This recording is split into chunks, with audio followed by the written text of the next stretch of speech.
Hello everyone.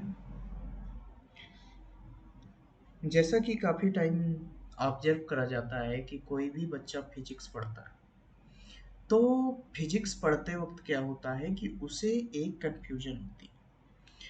Confusion ये होती है कि वो फिजिक्स का कौन सा टॉपिक पहले पढ़े, पहले मैकेनिक्स पढ़े या पहले ऑप्टिक्स पढ़े या पहले इलेक्ट्रोडायनेमिक्स पढ़े, उसे क्लियर नहीं होता है।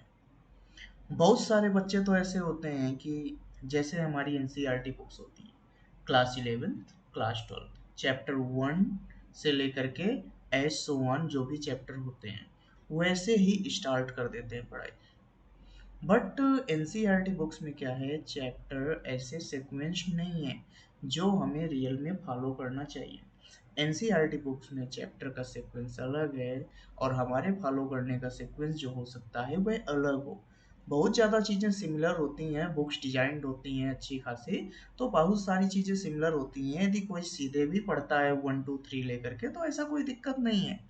बट हमें क्यों ना एक ऐसा प्लान मिल जाए, हमें ऐसा रोड मैप मिल जाए कि हम चीज़ें ईजिली कवर कर पाएँ बिना किसी कन्फ्यूजन के, बिना किसी डिस्ट्रैक्शन के और बिना किसी फ्रस्ट्रेशन के। तो हमारे लिए फिजिक्स पढ़ना आसान हो जाएगा। कुछ ऐसा हो जाए कि जो हमने पहले चैप्टर पढ़ा ना, अगला चैप्टर हम ऐसा उठाएँ जो पिछले चैप्टर की चीज़ों का लिंक हो। यानी कि जो हमने पिछला चैप्टर पढ़ा है उसके कॉन्सेप्ट हमें अगले चैप्टर में भी मिल जाएँ तो हमारे लिए वो कॉन्सेप्ट ईज़ी हो जाएगा, हमारा पढ़ने में मन भी लगेगा और हमें बोरिंग नहीं लगेगा। तो इसी चीज़ को ध्यान में रखते हुए मैंने ये रोड मैप डिज़ाइन किया है। इसमें मैंने क्या किया है, फिजिक्स के सारे चैप्टर्स को एक साथ कंबाइन कर दिया है और जो भी टॉपिक्स, जो भी चैप्टर एक दूसरे से इंटरकनेक्टेड हैं वो सब मैंने ऐसे डिज़ाइन कर दिया है कि आप पिछला चैप्टर पढ़ोगे और पिछला चैप्टर पढ़ते ही जब अगला चैप्टर पढ़ने जाओगे तो आपको लगेगा कि ये तो मैं अभी पढ़ के आया हूँ, बस ABCD बदल गई है। तो चलो मैं इस चीज़ को एक्सप्लेन करता हूँ कि कौन सी चीज़ को पहले पढ़ना है, कहाँ से स्टार्ट करना है, कौन सा चैप्टर पहले पढूँ, वो चीज़ मैं आपको यहाँ पे बताने वाला हूँ। तो देखो, जब मैं यहाँ पे दिखा रहा हूँ तो ये जो रोड मैप है, पहले तो मैं इस रोड मैप का ओवरव्यू दे दूँ आपको।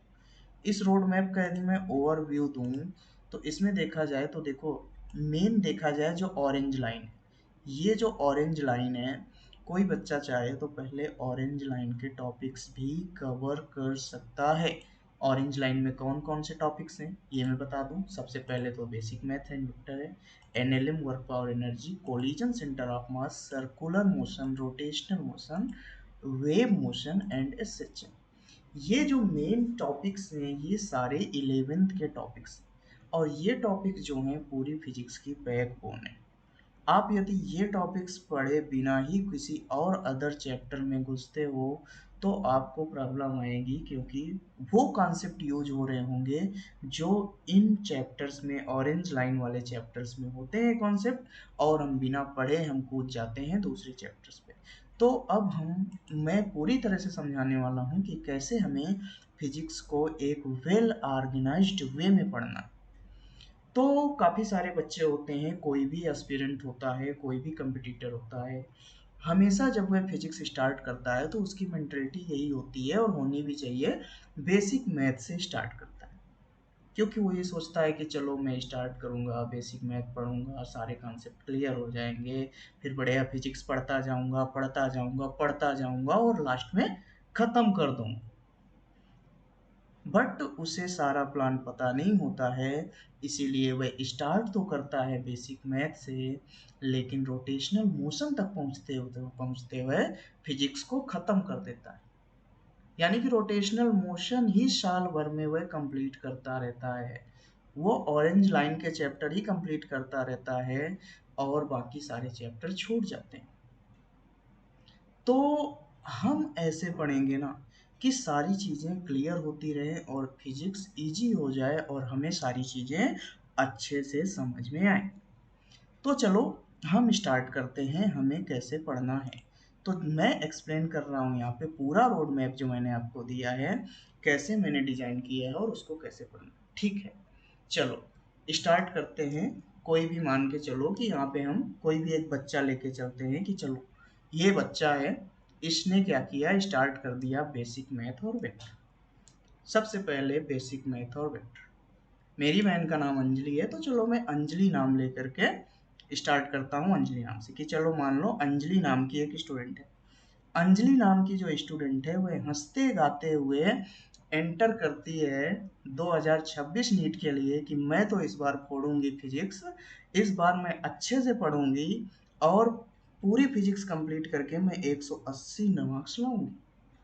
तो अंजलि क्या करती है, पहले महीने में बहुत अच्छे से बेसिक मैथ और वेक्टर पढ़ना स्टार्ट कर देती है। अंजलि ने बेसिक मैथ और वेक्टर पढ़ना स्टार्ट कर दिया, ठीक है। अब उसके बाद क्या होता है, बेसिक मैथ एंड वेक्टर तो स्टार्ट कर दिया। अब उसके भैया क्या हैं, उसके भैया तो पहले से पढ़े हुए हैं, तो उसके भैया उसको समझाते हैं कि ठीक है, आपने बेसिक मैथ और वेक्टर समझ लिया, अब आपको जो अगला चैप्टर पढ़ना है वो आपको पढ़ना है एनएलएम या वर्क पावर एनर्जी। एनएलएम पहले पढ़ना है, उसके बाद फ्रिक्शन पढ़ना है, उसके बाद वर्क पावर एनर्जी। यदि वो बोले कि भैया अभी मैं एनएलएम नहीं पढ़ूंगी, मुझे पहले कोई और आसान टॉपिक बता दो जिससे मैं चीजें कवर कर पाऊँ, तो मैं उसको बोलूंगा कि बेसिक मैथ में आपने कई टॉपिक्स पढ़े हैं, जैसे कि differentiation, integration and graphs. Differentiation, integration and graphs और ट्रिग्नोमेट्री भी पढ़ते हैं।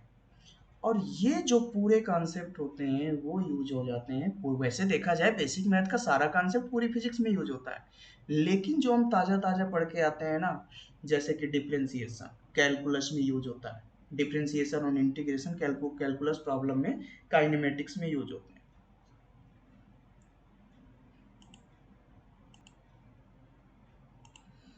तो जैसे बेसिक मैथ और वेक्टर के हमने टॉपिक्स बताए, तो बेसिक मैथ और वेक्टर के टॉपिक्स होते हैं डिफरेंशिएशन, इंटीग्रेशन और ग्राफ्स। ट्रिग्नोमेट्री भी होती है, लेकिन मेन जो ये तीन टॉपिक्स है ना, ये हमारे यूज होते हैं काइनेमेटिक्स में, जैसे कि कैलकुलस में, ग्राफिकल एनालिसिस वगैरह में। तो हम देखें तो बेसिक मैथ और वेक्टर के बाद तुरंत काइनेमेटिक्स पढ़ सकते हैं, बट इन केस हमारा काइनेमेटिक्स पढ़ने का मन नहीं है तो हम जा सकते हैं एनएलएम और वर्क पावर एनर्जी पे। हम क्या करेंगे, जैसे ही हम एनएलएम और वर्क पावर एनर्जी पढ़ लेते हैं तो उसके बाद हम कैपेबल हो सकते हैं फ्लूइड मैकेनिक्स पढ़ने के लिए या फिर इलेक्ट्रोस्टैटिक्स पढ़ने के लिए। ये चैप्टर जैसे ही हम पढ़ते हैं एनएलएम, वर्क पावर एनर्जी, ऐसा होता है ना कि इलेक्ट्रोस्टैटिक में एक चैप्टर, मतलब इसमें टॉपिक्स होते हैं पोटेंशियल का। अब पोटेंशियल का जो टॉपिक होता है ना, उसमें पूरा वर्क पावर एनर्जी के कॉन्सेप्ट यूज होते हैं। तो इससे तो बेहतर है ना कि हमने 11th के 3 चैप्टर ही पढ़े थे कि हम 12th का पहला चैप्टर उठा के खत्म कर देंगे, क्योंकि हमने ताजा ताजा वर्क पावर एनर्जी पढ़ा है और तुरंत वहां पे हम इलेक्ट्रोस्टैटिक्स पढ़ेंगे, हमारा तुरंत चीजें कवर हो जाएंगी। इलेक्ट्रोस्टैटिक जैसे हम पढ़ते हैं तो हम इलेक्ट्रोस्टैटिक जैसे ही खत्म करेंगे तो हमें 2 चैप्टर्स में एंटर करने का चांस मिलेगा। यानी कि अब हमने इलेक्ट्रोस्टैटिक्स खत्म कर लिया है तो हम ग्रेविटेशन भी पढ़ सकते हैं, करंट, इलेक्ट्रिसिटी भी पढ़ सकते हैं। यदि हम इलेक्ट्रोस्टैटिक्स के तुरंत बाद ग्रेविटेशन पढ़ेंगे तो उसमें क्या होगा, ग्रेविटेशन और इलेक्ट्रोस्टैटिक्स के जो फार्मूलाज होते हैं वे 95% सिमिलर होते हैं। लगभग सारे कॉन्सेप्ट सिमिलर होते हैं, बस ABCD चेंज होती है, ठीक है। उसके बाद हम इलेक्ट्रोस्टैटिक्स के बाद करंट, इलेक्ट्रिसिटी पढ़ेंगे और करंट इलेक्ट्रिसिटी में रेजिस्टेंस वगैरह पढ़ाया जाता है, और रेजिस्टेंस वगैरह का जस्ट अपोजिट कॉन्सेप्ट लगाया जाता है कैपेसिटर चैप्टर में, कैपेसिटेंस वगैरह में। यानी कि हम इलेक्ट्रोस्टैटिक से करंट, इलेक्ट्रिसिटी, उसके बाद हम कैपेसिटर पढ़ सकते हैं। अब मान लो हमने कैपेसिटर तक कवर कर लिया, अब हम करंट, इलेक्ट्रिसिटी पढ़े थे। 11th का एक टॉपिक है थर्मल फिजिक्स। थर्मल फिजिक्स में हीट आता है, थर्मोडाइनमिक्स आता है, केटीजी आता है, ये सब टॉपिक्स होते हैं। कंडक्शन नाम का चैप्टर है जिसमें करंट, इलेक्ट्रिसिटी के कई कई टॉपिक्स यूज में आते हैं, जैसे कि रेजिस्टेंस का एनालिसिस होता है, रॉड वगैरह के जो क्वेश्चन होते हैं वो सब थर्मल फिजिक्स में यूज होते हैं। कंडक्शन वाले जो क्वेश्चन होते हैं, जंक्शन वाले जो क्वेश्चन होते हैं, एज इट इज वैसा ही कॉन्सेप्ट फॉलो होता है थर्मल फिजिक्स में। अब जैसे ही हमने थर्मल फिजिक्स भी कर लिया, यानी कि हमने कितने चैप्टर कवर कर लिए, basic math, vector, NLM, work power energy, electrogravitation current capacitor thermal. अब उसके बाद हमारी इच्छा है, यदि एनएलएम वर्क पावर एनर्जी के बाद यदि हमारी इच्छा है फ्लूइड मैकेनिक्स पढ़ने की, तो हम फ्लूइड मैकेनिक्स भी पढ़ सकते हैं यहीं पे। और इजीली लगभग 12 से 15 लेक्चर का ये टॉपिक होता है, हम इजीली कवर करके आगे बढ़ सकते हैं। हम यदि हमें ये सब पढ़ने का मन नहीं है, तो हम चाहें तो हम ये ऑरेंज लाइन भी फॉलो कर सकते हैं पूरा। ऑरेंज लाइन जब हम पूरा पढ़ लेंगे ना, तो हम कोई भी चैप्टर पढ़ सकते हैं। तो सबसे स्मार्ट तरीका तो यही है कि हम ऑरेंज लाइन के चैप्टर पढ़ते जाएं, और ऑरेंज लाइन के चैप्टर से जो भी लिंक्ड चैप्टर हैं हम वो भी पढ़ते चलें। अब मान लो हमने NLM plus work power energy कर लिया, उसके बाद हम पढ़ेंगे centre of mass plus collision. Centre of mass और कोलिजन करने के बाद हम पढ़ेंगे सर्कुलर मोशन, और जैसे ही हम सर्कुलर मोशन खत्म करते हैं हम एलिजिबल हो जाते हैं मैग्नेटिज्म चैप्टर पढ़ने के लिए। सर्कुलर मोशन का कई टॉपिक ऐसा होता है जो कि मैग्नेटिज्म में यूज होता है। मैग्नेटिज्म में कैसे यूज होता है? मोशन ऑफ चार्ज पार्टिकल, उसमें सर्कुलर मोशन के टॉपिक्स यूज होते हैं। उसके बाद मैग्नेटिज्म में जो पढ़ाई जाती हैं चीज़ें, जैसे कि थंब रूल वगैरह, थंब रूल में से डायरेक्शन फाइंड करना, ये सारा जो डायरेक्शन फाइंड करने वाला खेल होता है ना, ये पूरा यूज होता है इलेक्ट्रोमैग्नेटिक इंडक्शन में। और देखा जाए तो 12th की बुक में भी मैग्नेटिज्म के बाद ईएमआई दिया हुआ है, तो हम ये सीक्वेंस फॉलो कर सकते हैं। हमने सर्कुलर मोशन कवर कर लिया, सर्कुलर मोशन से हम चले जाएंगे मैग्नेटिज्म में, देन हम ईएमआई में। अब देखो, पहले बच्चा क्या करता है, बेसिक मैथ से स्टार्ट करता है और साल भर में सिर्फ रोटेशनल मोशन तक पहुंच जाता है। लेकिन यदि हम ये स्मार्ट तरीका फॉलो करेंगे ना, तो हम बेसिक मैथ से रोटेशनल मोशन में पहुंचने से पहले हम कई चैप्टर खत्म कर चुके होंगे। यानी मान के चलो हम 60% फिजिक्स पहले ही कवर कर चुके होंगे रोटेशनल मोशन में पहुंचते पहुंचते। अब उसके बाद मानो हमने सर्कुलर मोशन कवर कर लिया। अब मैंने यहाँ पे बोल दिया कि चलो अंजलि, तुम्हारा 50% सिलेबस कवर हो गया, अब तुम आगे चीज़ें पढ़ लेना धीरे धीरे। अभी जो मेन मेन टॉपिक्स थे जिनमें ज़्यादा मेजर पोर्शन रहता है, नीट में ज़्यादा क्वेश्चन बनते हैं, वो तुमने पढ़ लिया है। उसके बाद 60% पोर्शन हम पढ़ने के बाद आगे जब हम बढ़ते हैं 40% पोर्शन पे, तो हम पहुंचते हैं रोटेशनल मोशन पे। और जब हम रोटेशनल मोशन पढ़ लेते हैं, तो रोटेशनल मोशन के बाद हम चाहें तो मॉडर्न फिजिक्स पढ़ सकते हैं। मॉडर्न फिजिक्स कैसे पढ़ सकते हैं? रोटेशनल मोशन का कॉन्सेप्ट लगता है, जैसे कि सेंटर ऑफ मास कोलिजन हम पढ़ते हैं ना, तो सेंटर ऑफ मास और कोलिजन और रोटेशनल मोशन में हम कंजर्वेशन ऑफ मोमेंटम पढ़ते हैं।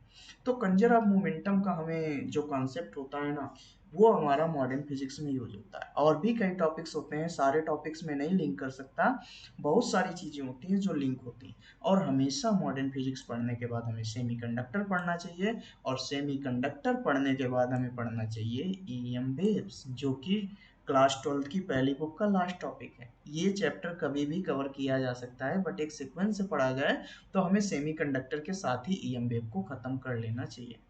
अब जब हम रोटेशनल मोशन पढ़ लेते हैं, अब रोटेशनल मोशन के बाद हम एंटर कर सकते हैं सिंपल हार्मोनिक मोशन।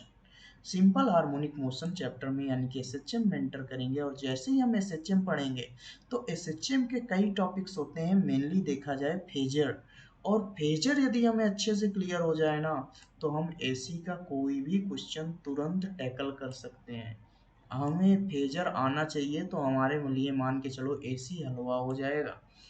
तो हम एसएचएम जैसे ही पढ़ते हैं हम एसी तुरंत कवर करते हैं, और एसी जैसे ही कवर करेंगे हमारा यहाँ तक पहुँचते पहुँचते 12th की पहली बुक खत्म हो जाएगी, 11th की पहली बुक खत्म हो जाएगी, और 12th की सेकेंड बुक का हम thermal physics fluid dynamics SHM कर चुके होंगे।